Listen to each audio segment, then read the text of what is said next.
Você tem 30 minutos, perdão. 30 minutos.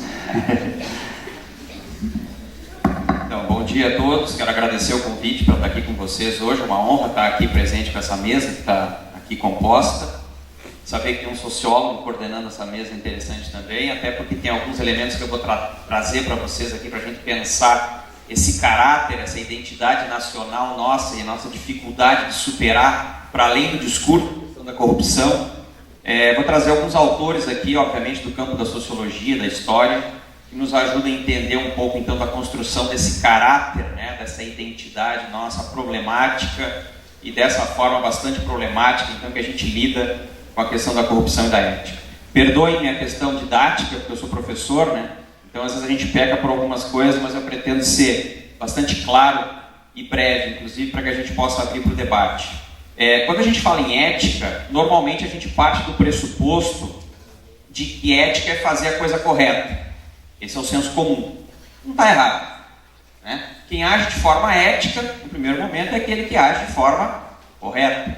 Só que é importante, embora não sendo da filosofia, os filósofos que me perdoem, mas na filosofia existe uma distinção que é importante do ponto de vista acadêmico e didático, que é separar a ética de moral.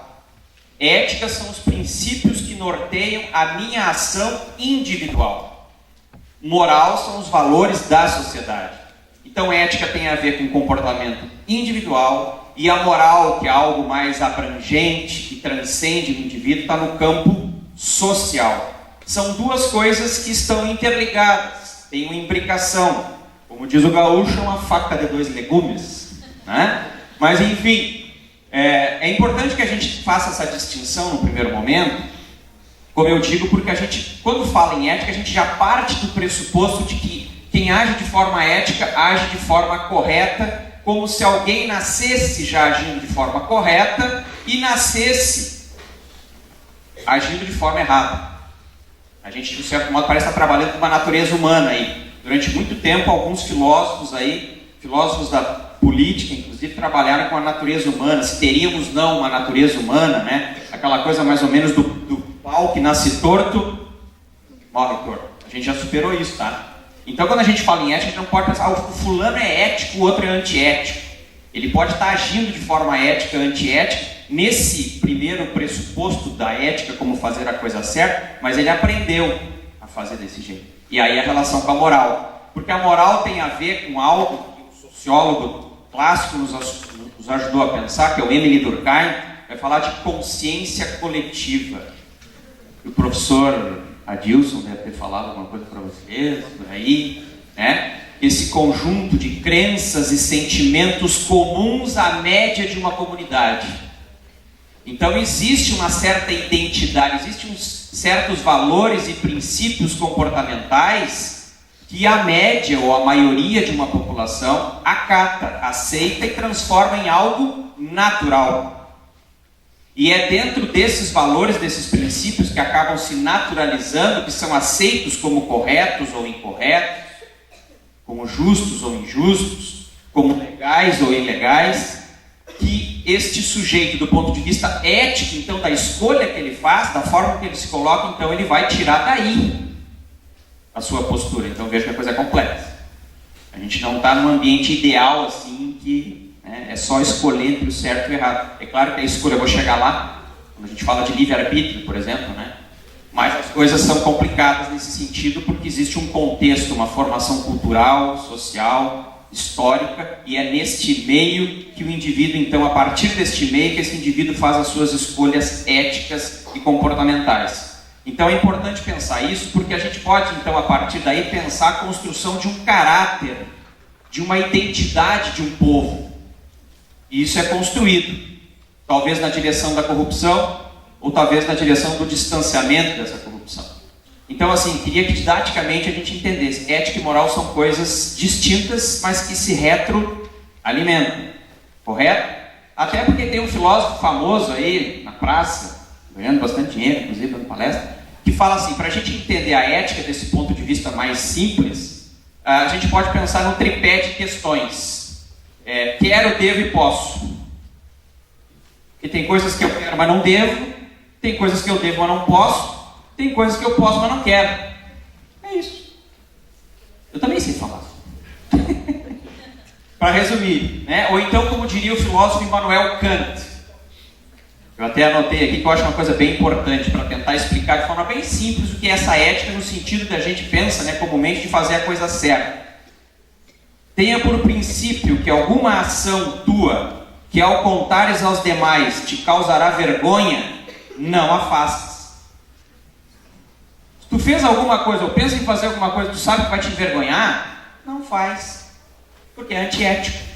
Mas tudo isso pensando nessa primeira acepção de ética, que ética é fazer a coisa certa. De novo, ressalto a importância de pensarmos aqui sociologicamente para o fato de que essa ética, sendo a ação individual, ela se consolida a partir de uma moral que é coletiva, desses valores, dessa consciência coletiva, né? Esses valores e crenças comuns à média, e é daí que eu retiro então a possibilidade de me colocar favorável, contrário, de poder fazer escolha diante deste coletivo, sempre levando em consideração que o coletivo exerce uma influência muito significativa sobre o indivíduo, né? Não somos funcionalistas nem durkheimianos, mas não dá para negar que o coletivo em grande medida se sobrepõe ao indivíduo. Então, se o caráter nacional é corrupto, é difícil que o indivíduo consiga se libertar disso de forma tão simples assim. Então, por isso é importante a gente pensar para a construção desse caráter, dessa identidade nacional, como que ela se construiu e por que ela se aproxima tanto de questões de corrupção ou ela se distancia da questão de corrupção, qual é o histórico que está por trás disso, né? E aí, nesse sentido, tem alguns autores. Vou pedir licença para vocês de forma breve para trabalhar. Alguns de vocês com certeza já tiveram aula com o professor Adilson, com o professor Clério, que está sentadinho ali. Com certeza que devem estar trabalhando, estão trabalhando aí com alguns autores importantes. Quero parabenizar eles, inclusive, por essa iniciativa, porque nós estudamos muito pouco autores brasileiros. Né? Pensamento colonial é, puxa, no século XXI e continuando com o pensamento colonial. A gente gosta muito de ler sociólogos e autores europeus. A gente não parte do pressuposto que a gente precisa ler os nossos. Então, existem alguns autores aí, clássicos das ciências sociais e da história, que nos ajudam a tentar entender um pouco desse caráter, dessa identidade nossa que está sendo construída. Obviamente que ela é construída, ela não é determinada, né? Ela pode ser reavaliada, pode seguir outros caminhos. O pessoal está falando aqui da educação, a importância da educação para a gente mudar algumas práticas, muitas vezes, concordo. Então, a gente tem a possibilidade de mudar os rumos. Mas existe uma história por trás de nós, né? E tem alguns autores, como por exemplo Sérgio Buarque de Holanda, que no livro Raízes do Brasil, no capítulo 5, vai falar do homem cordial. Ele está pensando no caráter nacional brasileiro. E quando ele fala no homem cordial, ele está se lembrando de um termo latino, que é o cuore, coração. Homem cordial é aquele que age com o coração. Que fofo isso, né? Diga o coração. Só que qual é a ideia que o Sérgio Buarque de Holanda está trabalhando? Não é bem essa assim só. É coisa mais complexa. Quer dizer que, de um certo modo, tentando simplificar aqui a questão, ele está levantando a questão de que o brasileiro, de um certo modo, age sempre do ponto de vista pessoal. O personalismo. Tem muita dificuldade de distanciar e analisar as coisas de forma racional. Isso tem um histórico, a chegada do europeu, né? E aí a gente tem um outro autor, Gilberto Freire, com Casagrande e Senzala, por exemplo, que vai nos mostrar essa miscigenação do europeu, do índio com o negro, mas que existia um deles que se sobrepunha aos outros, que era o europeu, com a sua visão de mundo, com a sua forma de entender as coisas, com a sua supremacia. Daí a gente vê a história do senhor, do senhorzinho, do doutor. E o doutor é mais importante do que aqueles que não são doutores. E o senhor de engenho é aquele que é dono do engenho, inclusive da vida do escravo. E a igreja que era construída porque o senhor de engenho dava o dinheiro para a igreja ser construída, e ali tu já estava começando a construir uma série de relações muito complicadas, porque um depende do favor do outro. Então o padre dependia do favor do senhor de engenho, o senhor de engenho por sua vez pedia uns favor para o padre, né? Provavelmente o prefeito ou aquele que administrava a cidade com certeza para chegar lá neste tempo histórico precisava do aval do senhor de engenho. E assim nós fomos construindo, inclusive, uma administração pública não calcada nos princípios administrativos da legalidade, moralidade, eficiência, publicidade e impessoalidade, que concordo que devem ser os princípios, e probidade. Então, nós tivemos, na verdade, uma consolidação, inclusive, da esfera pública, refém da esfera privada. Isso vem de longa data. Então, olha como isso vai nos mostrando como que nós nos construímos, o nosso caráter, a nossa identidade nacional foi se construindo dessa forma em que a gente teve muita dificuldade e ainda o tem de lidar com as coisas de forma talvez mais racional, de conseguir entender os preceitos, inclusive da administração pública, dessa necessidade, desse distanciamento e de uma série de outras questões. E aí tem um outro autor que eu acho importante, até a título de informação, Florestan Fernandes, né, um sociólogo conhecidíssimo brasileiro, que vai falar da Revolução Burguesa do Brasil e aponta um dado interessante. Ele vai dizer que o problema no Brasil não é o capitalismo necessariamente, mas foi a falta ou a não consolidação de uma classe burguesa urbana nacional que representasse os interesses urbanos nacionais da impessoalidade, da eficiência, ou seja, uma classe que não se instituiu historicamente e que por conta disso o país ficou refém de relações que são relações lá advindas do mundo do campo ainda, né, rural, paternalistas, patrimonialistas, como ele escreve, não adstritas a essa perspectiva deste homem urbano e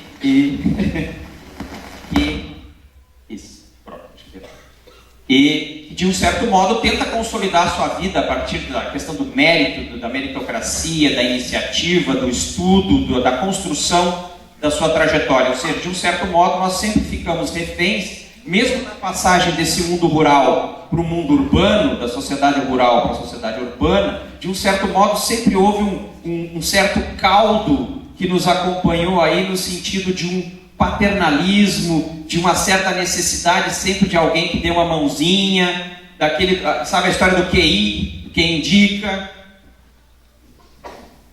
Porque nós temos o QI, que é o coeficiente intelectual, e nós temos um outro QI que nós inventamos no Brasil, que é o que indica, né? E isso a gente fala por aí, né, até hoje. Se o fulano conhece o ciclano, é mais fácil que o seu filho, que o seu sobrinho, que a sua esposa consiga um emprego. Não é assim que acontece? Isso é antiético.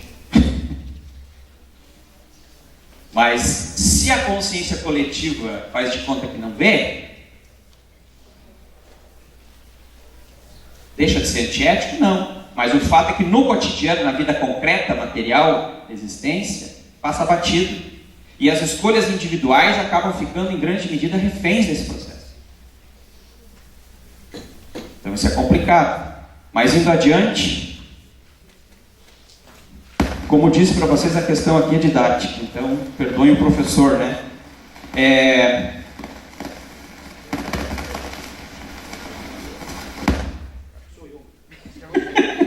Sou eu. Bom, começamos a ver a questão da ética, agora a questão da corrupção. Eu acho que é uma questão fundamental que também a gente precisa analisar, até porque é tema do evento. Corrupção, do latim, significa fazer apodrecer. Termo que por si só já diz muita coisa, né? Então, aquele que corrompe faz apodrecer. Aquele que corrompe desconstrói aquilo que, do ponto de vista positivo, as pessoas, os grupos, as instituições procuram dar conta, né? Então, nesse sentido, é importante trazer alguns dados assim para pensar, como os colegas bem colocaram aqui na mesa. Em primeiro lugar, assim, alguns mitos a gente precisa desconstruir. Para mim, o primeiro deles é que um dia a gente vai se libertar da corrupção. Não vai. O que a gente precisa fazer é diminuir, é criar mecanismos e construir uma cultura, e aí a educação tem uma importância sim, que combata a corrupção para deixá-la em patamares, vou dizer uma aberração aqui, minimamente aceitáveis. Exatamente. Que as avaliações internacionais digam, ó, nós estamos no 2º lugar atrás da Finlândia, aí é uma coisa aceitável, né, cara? Não é assim que a gente não mede as coisas? Mais ou menos por aí. Agora, ela não vai ter fim, não acontece só no Brasil, como bem disseram também. Então esse é o primeiro elemento. Agora, existem alguns dados interessantes que eu anotei, quero ler brevemente para vocês, que, segundo o Programa das Nações Unidas para o Desenvolvimento, PNUD, né, a corrupção é o maior obstáculo ao desenvolvimento econômico e social de uma nação. Então o tema desse evento aqui não é brincadeira, esse negócio é sério, né? Outro dado, a cada ano, em média, 2,6 trilhões de dólares são desviados pela corrupção, segundo o Escritório das Nações Unidas sobre Drogas e Crimes. Dinheiro suficiente para alimentar 7 bilhões de pessoas durante o ano. Por exemplo, mais ou menos o estado de Santa Catarina inteiro, a população de Santa Catarina poderia se alimentar durante um ano com esse dinheiro que é desviado por ano no mundo. 3,7 trilhões de dólares. O Brasil, 250 milhões, 300 milhões, nós podemos melhorar isso, né? 500 milhões, não, estou brincando. É lógico que não é essa. Então vejam como isso é uma questão fundamental. E se pensarmos o Estado democrático de direito, que é a nossa realidade, foi dito aqui pelos colegas, eu acho uma coisa importante. O Estado democrático de direito trabalha com alguns recursos, com algumas ferramentas. Quem está aí no serviço social, por exemplo, sabe bem disso.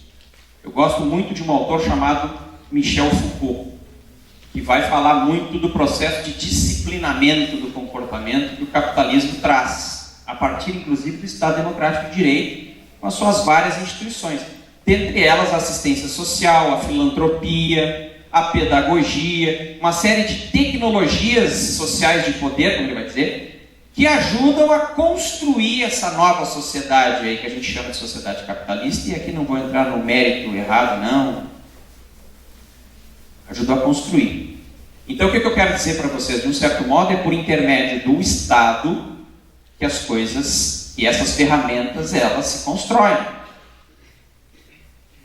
Então, é importante essa instrumentalização por parte do Estado para que a gente consiga atingir os objetivos que, quero dizer para vocês, são construções nossas, ideais. Aquilo que a gente quer construir enquanto sociedade. Que tipo de pessoa, de cidadão a gente quer construir. Isso é uma construção histórica. E a gente constrói ferramentas, tecnologias de poder, como vamos dizer Foucault, para construir esse sujeito. E se você tem corrupção no meio, você tem um problema grave para atingir esse objetivo. Por isso que a gente entra naquela do faz o que eu digo, todo mundo sabe, né? Mas não faz o que eu faço. E aí é complicado, nesse sentido, né? Mas tem um autor que é do campo da psicanálise, inclusive, que eu gosto muito quando ele fala sobre a corrupção. Ele vai dizer o seguinte: nós normalmente trabalhamos com a corrupção pensando na camada mais externa. Ele vai falar, inclusive, pensar como uma cebola. Você tem pelo menos 3 camadas da cebola para pensar a corrupção. Quando a gente fala da primeira camada, que é a mais superficial, que é a corrupção sistêmica. É a velha análise macroestrutural. A culpa é do outro. A culpa é do político, a culpa é de Brasília. Existe corrupção lá, é macroestrutural, existe e tem essa corrupção. É uma das formas de corrupção existentes que precisa sim ser combatida. Mas essa é uma das camadas da cebola, talvez a mais superficial. E se lidarmos só com isso, não resolveremos o problema da corrupção. Porque existe um segundo nível da corrupção, que é a corrupção endêmica, que é de todos nós, que está lá na esfera microsocial. É como foi dito aqui, que quando eu estaciono na vaga do deficiente físico, faço de conta que não vi. Isso, aí chega lá, o guardinha me veio, eu sigo assim, né? Sou deficiente. Quando o guarda de trânsito lá vem me multar e eu tento burlar a lei, tento comprar o guarda de trânsito, essa é a corrupção endêmica, não é do político de Brasília. Até porque o político não fica corrupto depois que chega em Brasília. Ele já chega corrupto lá. Então essa outra corrupção que faz parte da esfera microsocial das nossas relações cotidianas, como foi muito bem colocado aqui, é uma esfera também que a gente precisa visibilizar. É a mais difícil, é a mais doída, porque é sempre mais fácil colocar a culpa no outro. É a história do bode expiatório, que vem lá dos judeus, né?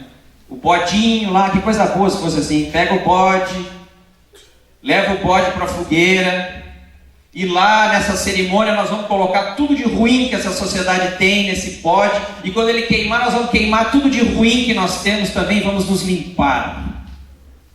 Essa é a história do bode expiatório, vai expiar, através dele nós vamos nos purificar. A gente tem uma mania muito grande de colocar a culpa no outro, por isso que a análise da corrupção ela é sistêmica, ela não olha para a questão endêmica. Por isso é importante a gente fazer essa leitura do contexto microsocial, as nossas atuações cotidianas, como o pessoal colocou aqui. Porque a gente insiste muito em culpar o outro.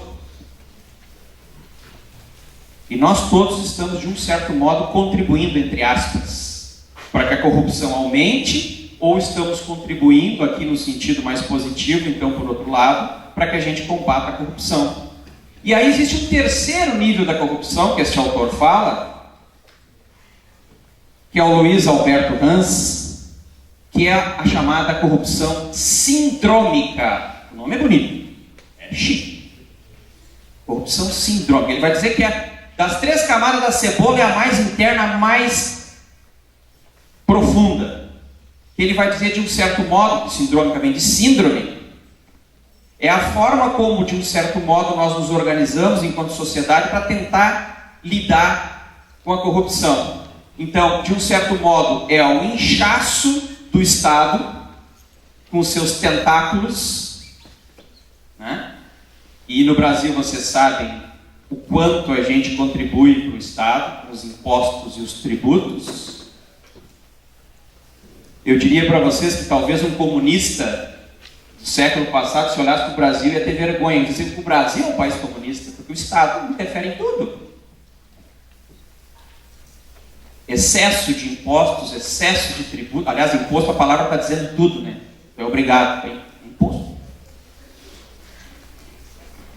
E aí a gente recebe o quê? Então cria essa questão que ele vai falar da corrupção sindrômica, que é um sintoma, vamos dizer assim, da organização social que acaba sendo construída, talvez às avessas, de um certo modo para dar conta dessas outras instâncias da corrupção, a endêmica e a sistêmica, que em grande medida está ali o foco dela no Estado, com seus tentáculos cada vez maiores.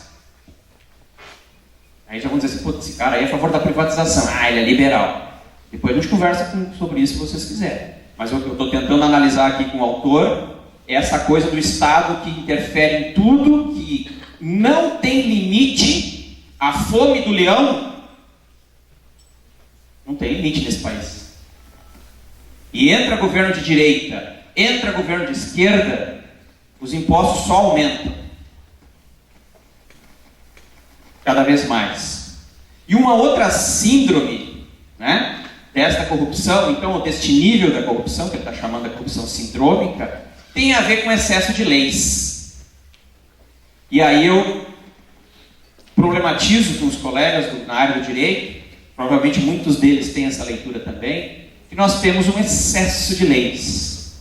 E agora eu vou dizer uma frase que eu ouvi de um gaúcho muito abagalado uma vez, que disse o seguinte: aonde abundam as leis, falta vergonha na cara. Existem países que têm pouquíssima lei, a gente chama de direito consuetudinário. Está mais na prática real do que no papel. O Brasil é um país exemplar do ponto de vista dos seus códigos de lei. Estatuto da Criança e do Adolescente, maravilhoso. Constituição Cidadã de 1988. Avanços, com certeza. Mas vocês sabem que muito daquilo que está no papel, Lei Maria da Penha, a mulher se sente ameaçada, vai para onde? Qual é a estrutura que o Estado lhe oferta para além daquilo que está na lei, para que ela efetivamente consiga se sentir minimamente à vontade para seguir adiante na denúncia que ela faz e se sentir segura? Em grande medida não há. Há um hiato muito grande entre aquilo que está na lei e aquilo que está na prática. Não estou dizendo aqui que não tem que estar na lei, até porque coloca na lei e corre atrás depois para... Mas essa dimensão da corrupção sindrômica que este autor nos coloca para pensar, significa que em grande medida a gente, talvez de forma atabalhoada, assim, a gente corre atrás para tentar criar mecanismos. Não, vamos resolver os problemas, vamos criar mais lei, vamos fazer tal coisa, e a gente vai propondo, e as coisas vão ficando pelo caminho. E nós não conseguimos ser eficientes. Porque esse é um dos princípios, inclusive, da administração pública. Se não houver eficiência, a tendência é que haja corrupção. Você cria tentáculos enormes, burocracia crescente cada vez maior e ineficiente, porque como Weber nos ensinou, a burocracia não é um problema por si só. Aliás, a burocracia foi feita para resolver o problema na sociedade moderna. Mas nós temos um excesso de burocracia, a ineficiência e um Estado que absorve cada vez mais coisas sem dar respostas reais para a população. Então, vejam aí, 3 níveis de... Três níveis, então, da corrupção que eu achei interessante trazer para a gente pensar, porque realmente eu concordo com isso, né? Até por uma perspectiva mais do Foucault, que é um autor que eu gosto muito, nós tendemos muito a fazer sempre uma análise macroestrutural. O problema está no Estado, o problema está na grande empresa, na grande corporação, que é corrupta, e nós não pensamos nas nossas práticas cotidianas, coisas simples que a gente pode fazer. Tem coisa que a gente não pode fazer. Tem coisa que a gente consegue fazer e pode fazer. Eu acho que a gente tem que se concentrar nessas. Ao invés de ficar com um grande discurso, perdoem-me os amigos que acreditam no comunismo, mas o discurso assim de que depois que a revolução vier, a gente vai ter uma sociedade, enfim, justa, igual, espera sentado. Até porque quando ela veio, coisas terríveis foram feitas também. No comunismo tivemos ditaduras também. Tivemos campos de concentração também. Os gulags, pouca gente sabe. A gente sabe dos campos de concentração nazista, mas dos comunistas ninguém fala. Também houveram. Então é muita proposta, é muito diálogo, é muito ideal, assim, do mundo, o mundo ideal. E o nosso cotidiano, a gente faz de conta que não vê quando estaciona na vaga do deficiente, quando tenta burlar a lei e comprar lá o cara que veio nos multar, ou quando deixa de entregar o livro na biblioteca ali, e aí tenta passar a conversa na bibliotecária ali, porque, mas veja bem, eu tive um problema aqui, tá. Tem coisa que a gente consegue fazer. Então, quando a gente olha para esses níveis da corrupção, a gente consegue talvez visualizar coisas que nós tenhamos condições de fazer. Então, para encerrar, dizer que embora a corrupção seja uma realidade, embora muito provavelmente a gente nunca vai conseguir acabar com ela de forma absoluta, porque isso é um ideal, a gente tem que ter um ideal. A gente tem que ter, em primeiro lugar, a consciência de que isso é um problema grave, que atinge muitas pessoas na sociedade. Diria que todos nós somos atingidos, os nossos filhos são atingidos, os nossos netos serão atingidos. E a gente tem que pensar se é isso que a gente quer enquanto identidade nacional, né? Então acho importante nesse sentido a gente fazer essa reflexão. Quero parabenizar os organizadores do evento por terem trazido esse tema, porque ele é um tema abrangente e ele pode sim ser pensado tanto numa perspectiva mais abrangente, mais macroestrutural, como pode e deve ser pensado nos ambientes profissionais, sim, de forma mais restrita, mais microestrutural. Mas a princípio era isso. Obrigado.